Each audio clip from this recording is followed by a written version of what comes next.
Hello everyone students.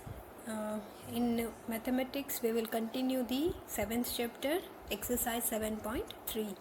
Okay, in the last session you have already done the first question.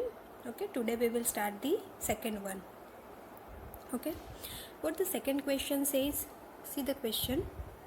AD is an altitude of an isosceles triangle ABC in which AB is equals to AC, right? And you have to show that this AD bisect BC. Okay, figure is not given to you. You have to draw this figure. Here is A, right? ये triangle जो है वो कौन सा है? A, B and C. A is not visible but you consider A there. Okay, this is A, this is B and this is C. Okay, ABC is our triangle, right? हमें दिखाना है AD bisect BC. ये जो AD है ना वो BC को bisect करता है, मतलब को टू इक्वल पार्ट में डिवाइड करता है, ये हमें दिखाना है, right? So let us consider two triangles ABD. एक तो ये ट्राइंगल एंड दूसरा ट्राइंगल है ACD, राइट? ये दोनों ट्राइंगल हम कंसिडर करते हैं और देखते हैं उसमें कॉन्ग्रुएंसी रिलेशन है कि नहीं, right? So in these two triangles AB is equals to AC. AB and AC दोनों सेम है, क्यों? क्योंकि हमें क्वेश्चन में दिया है AB is equals to AC, right? फिर AD तो दोनों ट्राइंगल में कॉमन है, तो ये साइड तो दोनों की कॉमन होने वाली है, AD equal to AD, right? Angle ABD, next क्या है? ABD, ये angle, right? ABD is equals, sorry वो नहीं, ये एंगल होगा ना 90 वाला, राइट? ये एंगल एंड ये एंगल दोनों 90 डिग्री है. क्यों 90 डिग्री है? क्योंकि हमारा जो ट्राइंगल है वो आइसोसेलेस ट्राइंगल है, राइट? और आइसोसेलेस ट्राइंगल में अल्टीट्यूड जो है वो कितने डिग्री का एंगल बनाएगा? 90 डिग्री. तो ये दोनों एंगल 90 डिग्री के हैं, right? So triangle ABD is congruent to triangle ACD by RHS rule. RHS rule क्या है? राइट एंगल हाइपोटेनियस रूल, जिसमें एक राइट एंगल, हाइपोटेनियस एंड एक साइड, अगर ये तीनों सेम हो रहे हैं दो ट्राइंगल के, राइट, तो वो दोनों ट्राइंगल क्या हो जाएंगे? कॉन्ग्रुएंस हो जाएंगे by RHS rule, right? Right angle, hypotenuse and side. Okay, so अभी ये दोनों ट्राइंगल तो कॉन्ग्रुएंट हो गए, right? So can I write BD is equals to CD, right, by CPCT, है ना? दोनों ट्राइंगल कॉन्ग्रुएंट है तो उसके कॉरेस्पॉन्डिंग पार्ट भी कॉन्ग्रुएंट होंगे. Now you know all this things, right? So by CPCT we can write BD is equals to CD. So therefore AD bisect BC. अभी देखो BD एंड CD दोनों same हो गया, इसका मतलब क्या होगा? AD जो है वो BC को बाइसेक्ट कर रहा है, राइट? तभी दोनों इक्वल हो सकते हैं ना. So we have proved AD bisect BC. Now second part is what? AD bisect angle A. इसके पहले वाले पार्ट में हमने क्या दिखाया था? AD बाइसेक्ट BC दिखाया था, है ना? अभी हमें क्या दिखाना है? AD bisect angle A. ये जो पूरा एंगल A है उसको AD बाइसेक्ट करता है, मतलब हमें दिखाना है कि ये दोनों जो छोटे छोटे एंगल्स बन रहे हैं ना वो दोनों क्या है? इक्वल है, हमें ये दिखाना है, ठीक है? So but we know that BAD is equals to CAD. Y?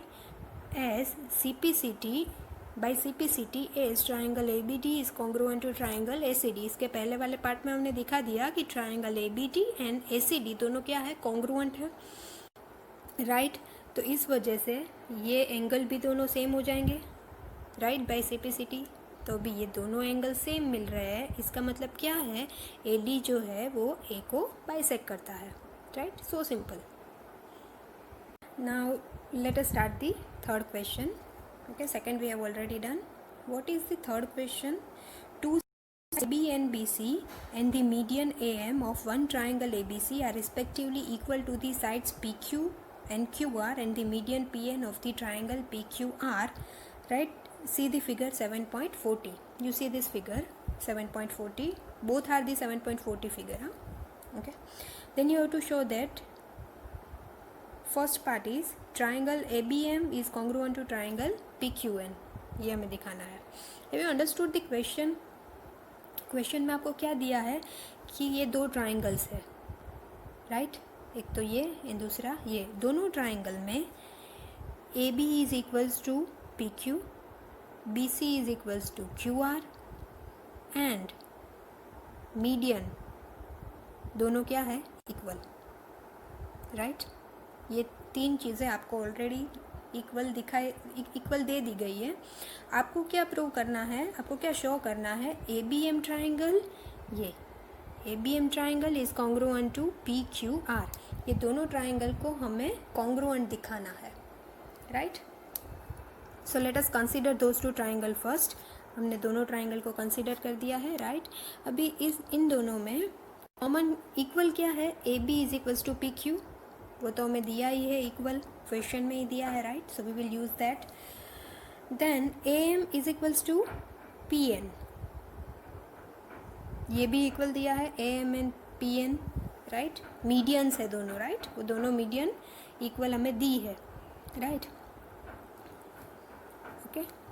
And B M is equals to क्या हो जाएगा, क्यू एन। अभी ये इक्वल क्यों होंगे, as median divides the segment into two equal parts, ये जो मीडियन है ना, राइट, वो दोनों इक्वल है एंड ये दोनों भी इक्वल है साइड्स, राइट। तो मीडियन ये लाइन सेगमेंट को इक्वल पार्ट में डिवाइड करेगी, राइट। सो एंड ये लाइन सेगमेंट भी सेम है, मीडियन भी सेम है, तो जो पार्ट में डिवाइड करेगी वो पार्ट भी कैसे होंगे, इक्वल ही होंगे। So B M is equals to Q N हो जाएगा, right, as median divide segment into two equal parts, right. So therefore triangle A B M is congruent to triangle P Q N by SSS rule. All the three sides are equal, right, first, second side and third side, तीनों side equal है। So by SSS rule दोनों triangle congruent हो जाएंगे, हमें वही दिखाना था, okay. अभी third question, second part, right. Second part में हमें क्या दिखाना है, see this triangle A B C is congruent to triangle P Q R, मतलब ये दोनों जो ट्राइंगल है ना, इन दोनों को हमें कॉन्ग्रुएंट दिखाने हैं, right. So let us consider those two triangle A B C and P Q R, right.